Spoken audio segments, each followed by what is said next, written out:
All right, we're going to look at 6 segments of the futures markets. We're going to look at 24 different futures contracts. We have a lot to look at here today. Boy, this week has seen a lot of volatility still in the stock market, though implied volatilities have really plunged. The background news we've been looking at is Iran, Greece, China. All of those have been in focus.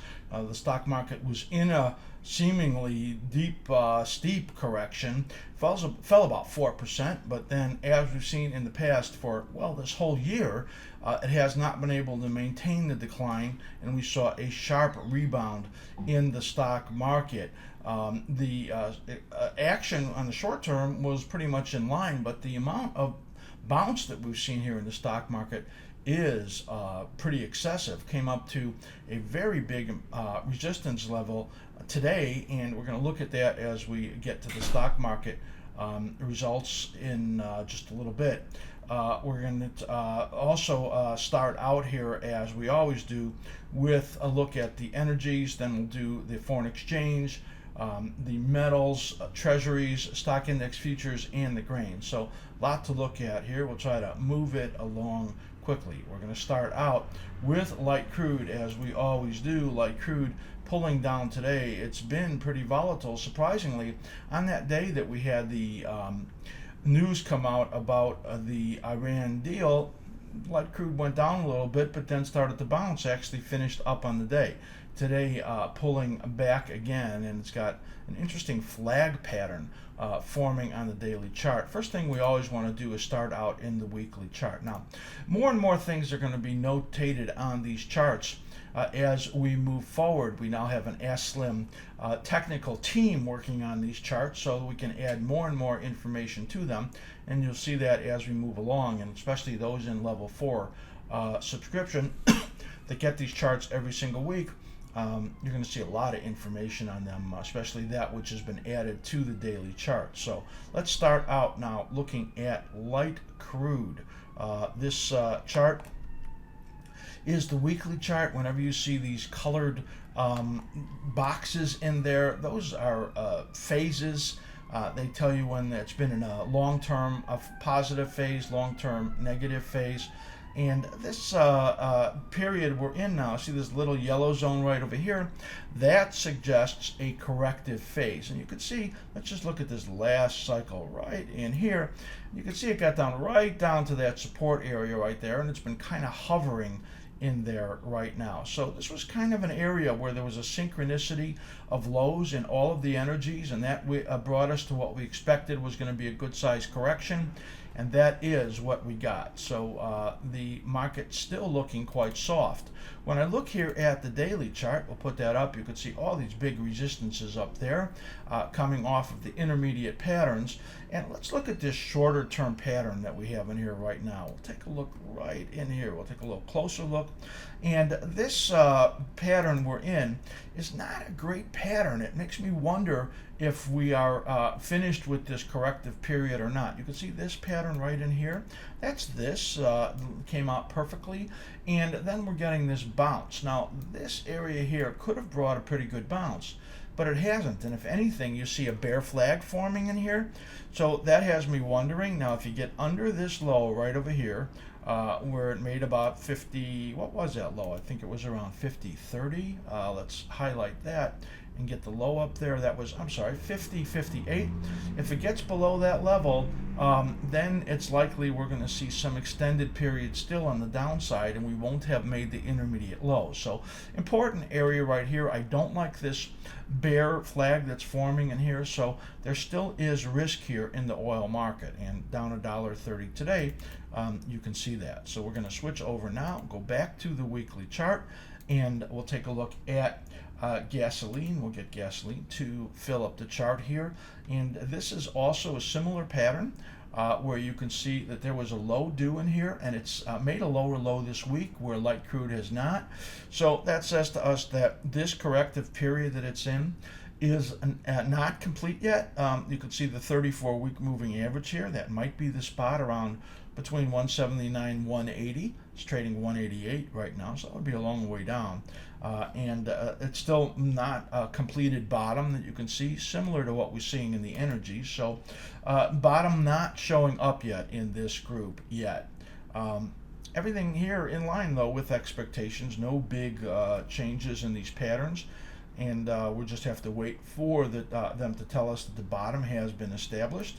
Here you could see in heating oil, same thing, we're looking for a low here as this nested low bottom should bring it, but again, falling today, and no good sign of a low in there yet.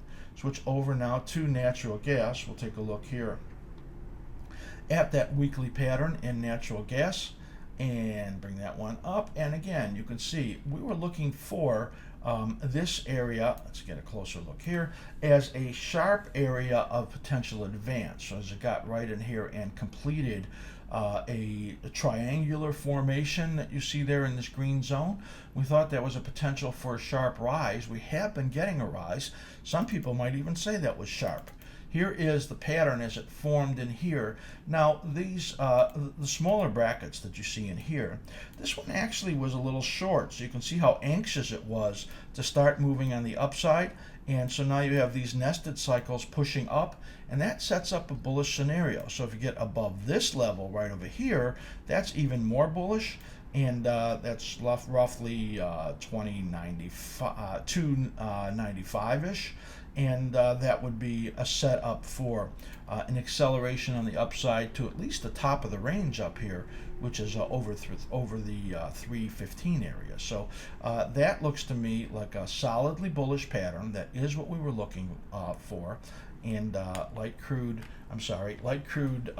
has shown us that the bottom really isn't in place yet. We see weakness in the other products also, but we're also seeing that the natural gas market is the strongest of them. So if you wanted to be long something in the energies, it sure seems like it would be natural gas. So we're going to switch over now to foreign exchange, FX, and start out by looking at the dollar. So remember, this Greece deal looks like it's done. Of course, they still have to pass it in Greece, and that vote is coming today, I think. And then also we have like a 60-day window that Congress can do something about that deal. I guess they have to pass it here. So actually, that's the wrong deal. That's the Iran deal that they have to pass. The Eurozone agreed on it. Now it's up to the Greek Parliament to agree to that one. So that's what we're waiting for today. As far as the Iran deal goes, that one, the U.S. Congress supposedly has about 60 days to do something on that.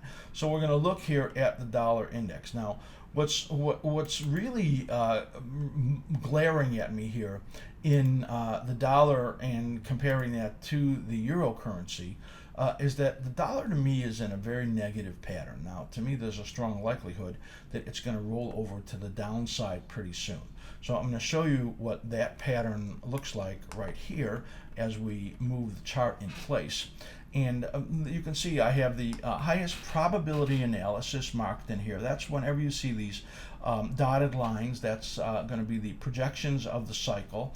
And what this points to really is that the dollar could have some trouble way out over to here. Now that is in towards the end of August. So I expect this to roll over. How much time does it have on the upside is really the question. So I have to look at the daily chart to get more information on that. And this is really the pattern that shapes up. Now, if you look at this cycle, actually I can look at this one right here, this one right in here. I'm going to give you a cycle lesson right now, and this one right in here. So you can see that there are smaller cycle patterns in here, and this is one of them there, and here's the second one right in here, and you can see how that lines up. And once it broke underneath this level, that was bearish. So here's the next one. Here is 1 and 2, and you could see how that lined up also. Once it got under here, Well, that was bearish. Now, the third one we're looking at is this one right over here.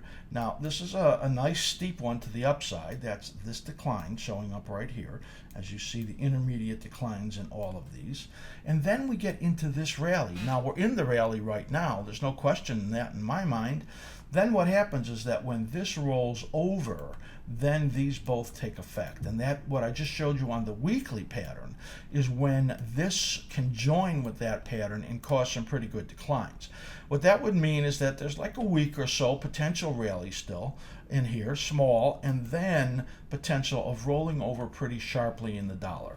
So because there's a strong inverse correlation between the dollar, this pattern, and the euro, you would expect to see something opposite. In other words, setting up for a bottom and then getting ready to move to the upside. And we'd look for confirmation on that on the weekly and on the daily pattern.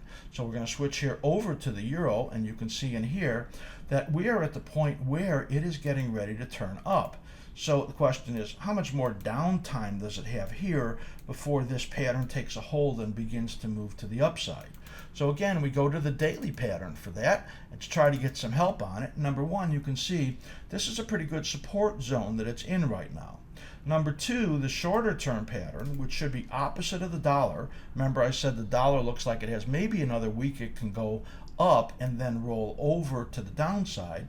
This looks like it might have another week that it can play around here to the downside before this takes over and joins that weekly pattern moving to the upside. So this is a perfect look at the inverse correlation in the euro and the dollar based on the cyclicality, and this says that, well, sometime in about a week the dollar will roll over to the downside again.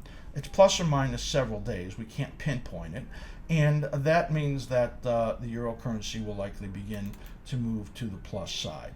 Now, well correlated with the euro currency is the British pound. Now we'll take a look here at the British pound, and you can see that, well, it's come down in this corrective period, but now we were looking for an upturn. You can see that, and the upturn in the British pound looks like it happened already. You can see that. Now maybe it comes down and tests this, can't really tell for sure, but basically the advance that we're looking for in the euro looks like it already started in the British pound. So that's also an enhancement to the analysis that we're looking for as a rally potentially starting in the euro pretty soon. And I would say that the weakness that we're seeing in the euro this week, I think it's setting up a potential long side trade. So that is a look at the British pound. Next thing we're going to look at is the Japanese yen. Here comes the Japanese yen on the weekly chart. And there you can see we're in a rising green zone on the bottom. Let's get a bigger look right here, and that area of resistance, that 34-week moving average, that's that blue line, that apparently is significant, and it came up there and stopped it. The question is this just a bounce and then we're going to see another big decline in the Japanese yen, or is this, as the financial engineering that we've seen in Japan 25 years proving to be a failure, and all of a sudden they're going to abandon the Abenomics, which is nothing but financial engineering, similar to what other central banks in the world are doing, and destined to be a failure, just as all the other QE central bank manipulation has been in the past. So I'm hoping this turns into a bullish pattern and we get to see Japan escape from the nonsense of the central bank. But at this point, you can see not really breaking out yet, and it's got a lot of work to do before you see any kind of a breakout in the Japanese yen. Next thing we're going to look at is the Aussie dollar. /6A. The Aussie and the Canadian are very resource based, and they tend to look similar to me. Now the Aussie, we were very suspicious that it was going to fail right at this level, the 34-week moving average, and now you could see this cycle pattern right in here. That goes into August before you really get any potential period of bounce. Now what's interesting is that I'm going to show you that the gold pattern aligns with this pretty nicely, and that makes sense because, well, this is their resources, mining is a big part of this country. So the Aussie looking like it's got still a lot more time on the downside pretty much followed the cyclical pattern perfectly in that move. Now the next thing we're going to look at here is the Canadian, which also is resource based, and you could see the breakdown that occurred this week. Now we warned about this one. Also look at the 34-week moving average on the Canadian, and here is the breakdown below this low with, we're going to call it, 4 or 5 weeks to go before there's a low made in here. So this has been a negative pattern, and we warned about that, and that continues to be a bad look there. So when we looked at FX, essentially we saw potential for the dollar rolling over, the British pound already looking like it bottomed, and the euro looking like, well, it's likely to form a bottom here pretty soon. So that's really what we're looking at here in foreign exchange. Boy, there was a lot to look at in there. Next thing we're going to look at as the metals markets, we're going to look at gold to start, as the gold market has been trapped in a range and now is threatening the bottom of the range. We have been cautious on this market for the last several weeks, as we saw the potential for weakness coming in this market, and this chart will show you as it's starting to threaten the bottom of that range right in here. So let's get these cycles lined up. Now the purple one is the one that really looks like it's the one that's it's been following. The other one, the black one that I'm highlighting there, has really gotten out of phase with the way the stock, the future has been trading. So that says to me that there is this risk in here of, as we look, similar to the Aussie and the Canadian, of let's say 4 or 5 weeks of downside risk. Look, we're getting right down over here, and there's supports at around 1141 and 1131, though 1131 is a big number, and if it gets under there, we could get some acceleration to the downside. 1141 was tested today, so there is a lot of risk as we look at this, and we have been cautious. So here's the shorter term pattern as it sets up. Now I have it on 6 months daily. I need to go out to 2-year daily to get the proper alignment of these cyclical patterns. And there you could see the alignment of these blue ones right over here. That's the intermediate pattern drawn on a daily cycle and on a daily chart. And what this shows, as I look at this, now let's just look at these last couple, that we're in this declining phase, and look at this support zone that it's come down to right now. Let's get even a closer look right here, and you'll see that, well, we're getting into the support, and we're also getting to the bottom of this nested cyclical period. They look to me, gold looks to me like it's going to get saved here. In other words, come down, maybe play a little bit in here, and then get a rally.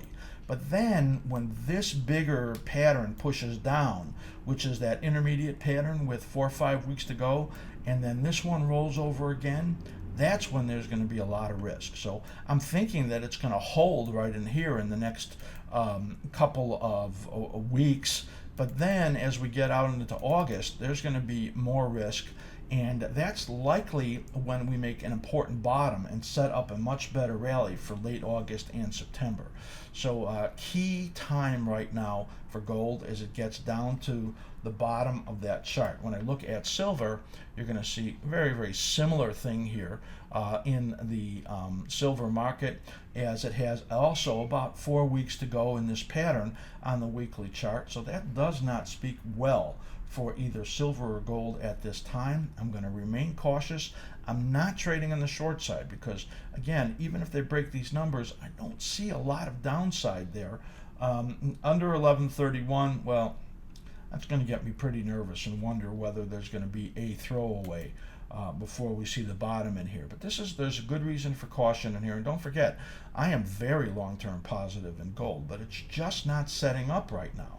Here's the platinum pattern, and it's been negative all along. We've never made a secret about that. You can see the smaller pattern, bigger pattern, all very clear in here. But we're in a bottoming area. No sign of a bottom forming in there yet.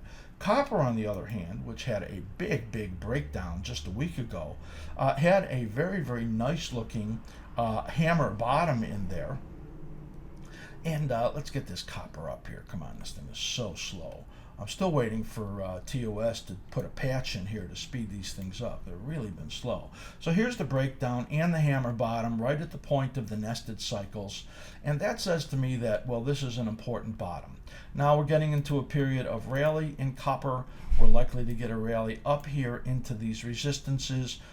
It seems like it should have not a hard time getting up to this 13-week moving average right there. So we're going to look for a little pullback, maybe a little test of those numbers, and then moving back to the plus side in copper. So I would say it's buy dips on the copper market. So now what we're going to do is switch over to look at the treasuries. Don't forget, this is the last time that FutureSpeak will be a public-facing video. It's part of the members section, level 2 in the new Ask Slim website that will be available this coming week for membership. And there are actually be a rotation of 6 different important videos in that level. FutureSpeak will always be on Wednesday. Then we're also going to do trader psychology, and tools for techs, stock sectors, big picture of markets, and IRA MO, which is when we'll look at some IRA setups. So 6 different great videos that are going to be in there. There'll be one coming out every Tuesday, Wednesday, Thursday. Then on Friday will be the Ask Slim Market Week, the only real show we'll do, and that'll have my short-term view of the coming week in there. So lots coming up here. Really hope that you subscribe so that you can support us and we can keep all this going. Man, I have a technical team now working for me and a administrative team, and really starting to grow it. So we're going to have lots of stuff here, and I'm excited, and I really hope that you subscribe to get all these great videos. All right, so now we're going to jump into looking at the market in the treasuries. These really traded pretty perfectly in the last week based on cyclical patterns. We had looked for a bounce in the stock market, and we thought that was coinciding with what was going to be a pullback in the Treasury market, and we've thought the Treasury market is in a longer term and intermediate term bear market, and I think that everything we're looking at is really proving that in here. We're going to switch over now to this chart of the 10-year Treasury notes. This is the big pattern. Now I want to go out to 10 years on here, because then these big patterns line up properly. When I put these big cyclical patterns on, I put them on in the 10-year weekly, so that when I zoom into the 2-year weekly, they get out of alignment. I wish that TOS would fix that glitch, but they don't. They haven't, and so what I really want you to see is that there is this beautiful, beautiful pattern of 11 to 12 months that is perfectly in alignment. It's been going on for well over a decade, maybe 15, 18 years, and continues to be a perfect alignment in here. So I'm just going to show you these last few. I'm going to grab it right here where this big bottom was at that point. This is what we're going to lasso in right there. And there you could see the cyclical patterns. I want you to see how the beautiful head and shoulders formed right across here, right in this pattern right here, which was almost a year long. Then the next one came and did this, and the next one came, had a nice rally as interest rates fell very sharply and did this. And then when these bottoms came, you had this rally here, and it rallied 4 weeks and failed and put in another head and shoulders, a continuation pattern that says this is a market that is in big long-term trouble.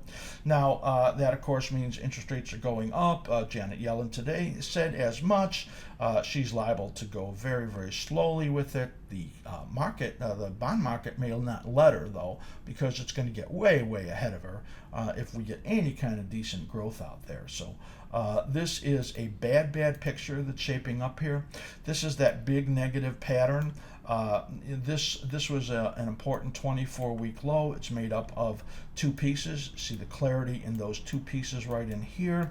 Here's also made up of 2 pieces, and now we're in this rally. And then when this rally is over with, it rolls over, joins the longer term a downtrend, and you get, well, 3 cycles pushing down. Those are those 3 red arrows, and a ton of risk for big decline. So the bond market's got minimal upside potential and a lot of downside potential when you look at that. Here is the longer term. We're staying on a 2-year here because these cycles line up so well. And now we're going to just look at this last one. And we thought that we were going to get a pullback. Look at that. Touched the 618 almost perfectly. Look what it did here over this last week. Giant pullback. Nested bottom over here got you into this rally. That's where we are. So now, here's the resistance zone on the daily charts on all of our futures and our ETFs and our what we call our focus list of our top 40, 50 stocks. We're going to have all of these support resistance zones in there for people that subscribe to level 4. So this is the area right in here that the rally is likely to get up into. We'll call it around 126.15 to 126.25. That is the resistance zone. We always put in zones. There's no numbers that are written in stone, and so it's important to look at it that way. And so we're in this little rally here. When it's over with, it's likely to bring some very, very solid declines on the downside. We'll switch over now to the bond market, the 30-year, having a nice day today, up a full point. And you will see a similar scenario in here as we pull up just these last few cycles right in there. And interesting, this last rally got up to the intermediate 32 on the fibs and then rolled over. It had a bigger decline. You can see it's got a more negative pattern set up than the 10-year does. And now we're in this rally period. Let's just look right in here. And that looks like, well, into this, potentially into this resistance zone, 152.08 to 153.09. So if it got some legs here in this next week or so, that's kind of the area we think it could get to. Remember that this is a rally phase in a big declining market. So it's just a bouncing period. Now it looks like to me that the it could last another week or so. But if it turns down and you don't get that kind of rally, you'll know that the longer term is really pushing on it, and you're not really getting that kind of strong movement in there that it could, and that would be a bad sign. So here's this big bad look at this 30-year on the weekly, and it is just in terrible, terrible shape, and we're going to look for much, much lower prices in there.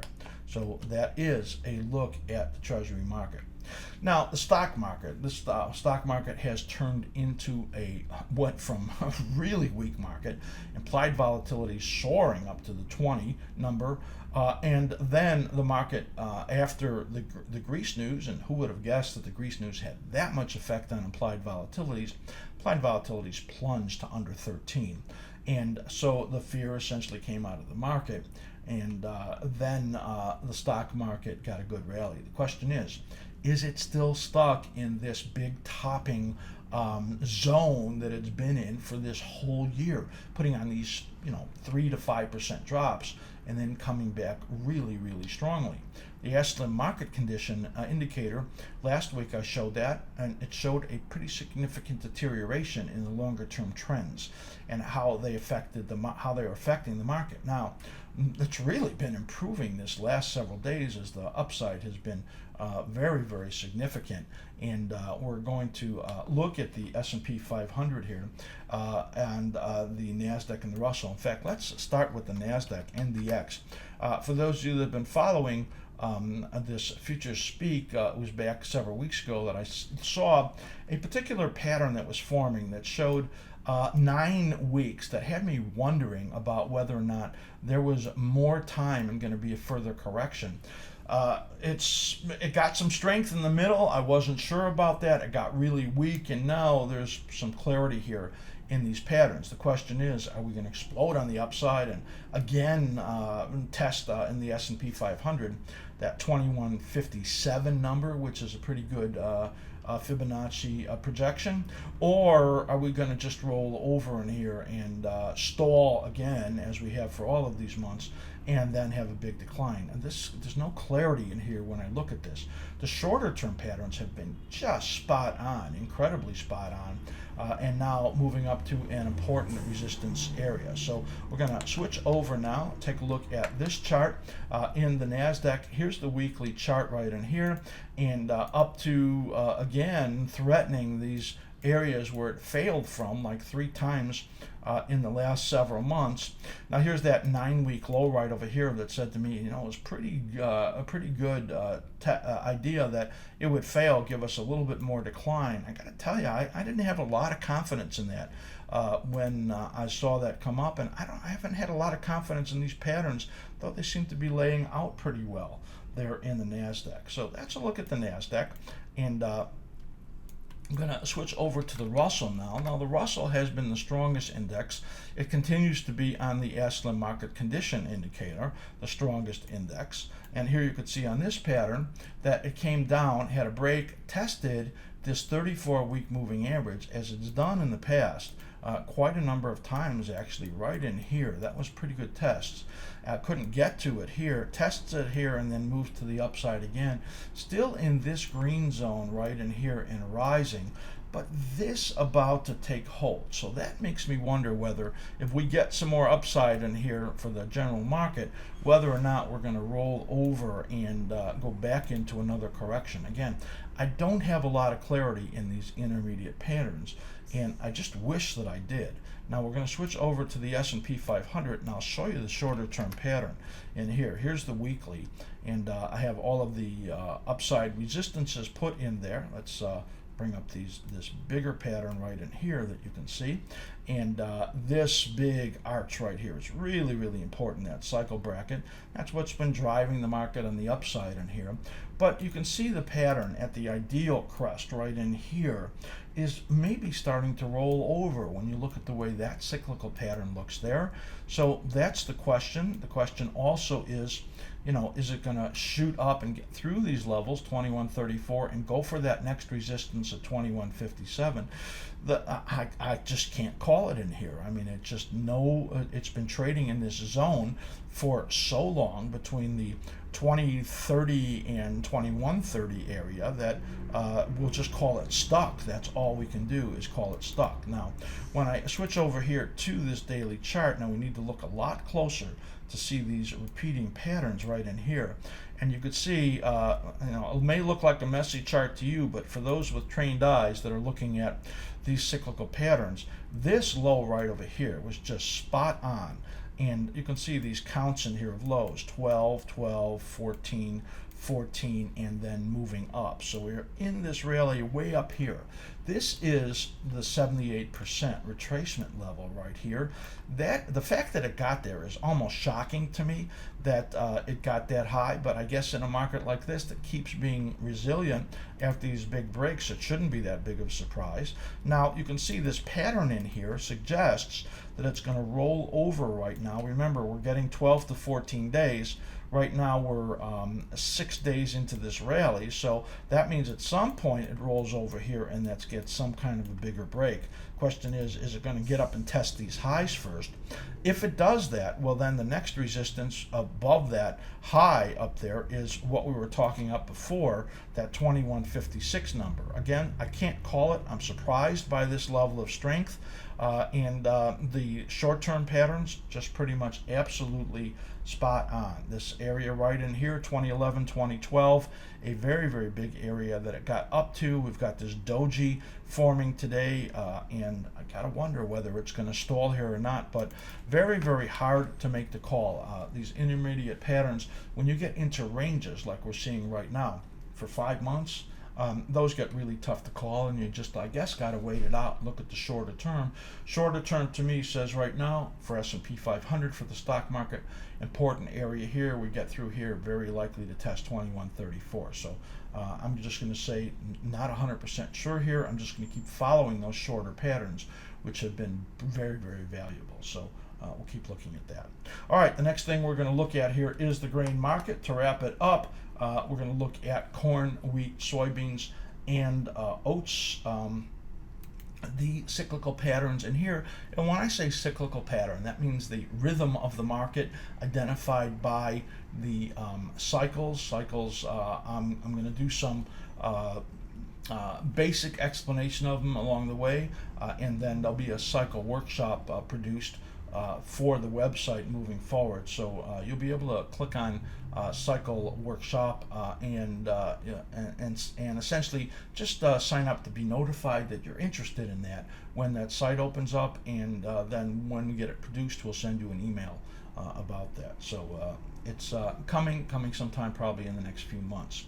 All right, we're going to switch over now and look at the corn market. The chart here on corn, we've got these blown way out, so what I want to do is move these back to 2-year weekly, and we only really going to need the weekly charts in here, so we'll open this up and take a look here at weekly. And you can see the bottom that formed in here. We thought there'd be a good rally. You've got drought in Canada, too much rain in the United States. All of that brought a lot of buying in. There's the intermediate 618 that it's traded right up to right now. This is a resistance area, expecting a pullback from there. And through there, if it gets there, 522 is the next number. So this is a very, very key area. It's early in this move, only about 5 weeks off the low. So it would be unusual for that to be the peak. Maybe a pullback and maybe blasting through it. So not sure about that. This is a resistance area, and you can see the pattern worked absolutely like a gem. Now here is the wheat pattern, same thing in here. Wheat looking more like it's starting to roll over again. Here's this resistance number right in there, didn't quite get to it. If it pulls down, support is in the, let's call it 540, 550 area, and that would probably be the area that it gets some support. You can see the inverted head and shoulders in there that formed, neckline right in here. If you want to know how to do a projection on that, why don't we just take a minute and look at that so you could see where the upside projection would have been. We're going to grab here our channel tool. We're going to not do that. We want to click here and form the neckline right here, take it down to the bottom of the head. Now we're going to duplicate this, and we're going to move it up and get the parallel line, and that's going to give you the upside projection for the head and shoulders, and there you could see right absolutely through it, perfect, and that's where it rolled over from. So neat looking at that. Here we'll look at the soybean market. That's /ZS, and here's your resistances, and here it's in this rising zone, and you can see the first resistance has stopped it in there. The next one is at 1088. That's if it gets through this area, I'm suspicious it's going to. So right now it may be just resting, but it's been in a solidly positive area. And the next thing, or the last thing that we're going to look at is the oat market, and you'll be able to see a similar action in there as you are in a rising period, and that suggests that, well, you can still buy dips, but take a look at that 34-week moving average. That is stopping it, as you can see it's done in the past, all the way back last October and all the way back last July. So that is Futures Speak for today. We looked at a ton of stuff here. Of course, you have any questions, if you have any questions about the coming launch of the website, make sure that you send me your questions, and I think that there's a lot of great stuff coming in the future. So that's Future Speak for today.